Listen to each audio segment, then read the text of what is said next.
On a sweltering summer day, a frozen treat hits the spot. Eating an ice lolly, cone or chalk ice, though, requires a certain choreography. You have to hold the stick delicately yet firmly, lean forward to dodge the drips, then lick like crazy before it all melts and lands at your feet.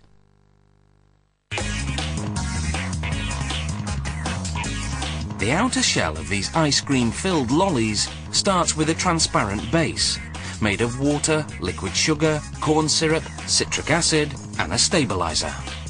It all travels to 3 separate compartment vats, each of which mixes in a different colouring and flavouring. This company produces 3 flavours: strawberry, orange, and blue raspberry. Each compartment vat pumps its flavour to a machine called the filling hopper. The hopper injects the liquid into row upon row of 60 millilitre lolly-shaped moulds.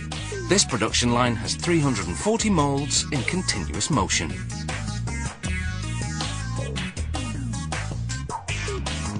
The moulds descend into a tank of brine, water chilled to -35°C, mixed with calcium.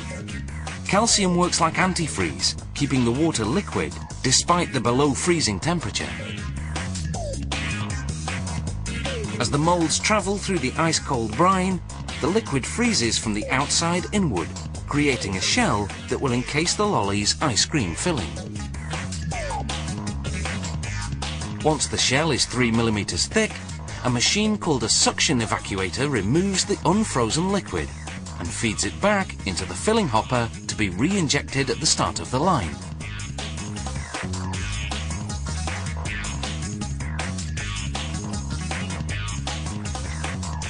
The shells are now empty and ready for filling.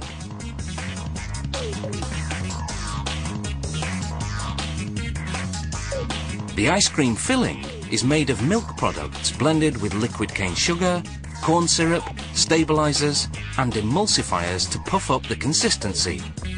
The factory pasteurizes the mixture, heating it for 35 seconds at 80°C, then freezing it. Then it homogenizes the filling, skimming off the milk fat that rises to the surface. The shells are still floating in the brine as they reach the filling station. The machine shoots in the ice cream, overfilling the shell to create a 1 centimeter cap.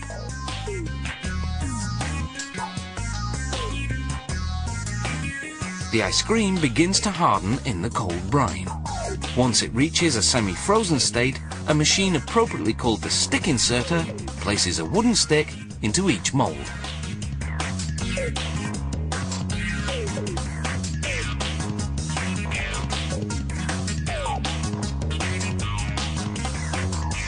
Now the moulds leave the brine and enter a tank of warm water, 24°C, hot enough to detach the lollies from the moulds without melting them in the process.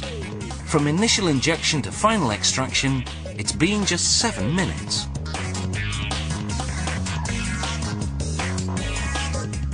The machine now dips the lollies in cold water to produce a protective coating of ice.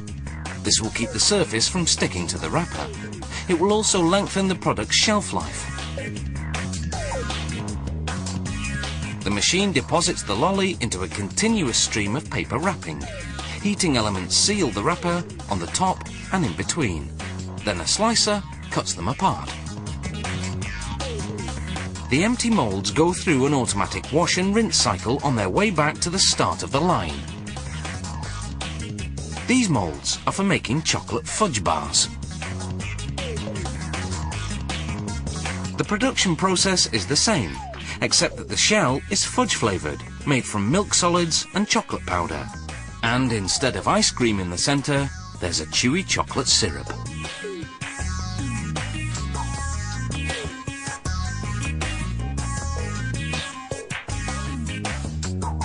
The factory stamps the packaging for all its frozen treats with the production date and other information. These frozen treats have a 1-year shelf life in the freezer, but somehow we think the kids may not wait that long.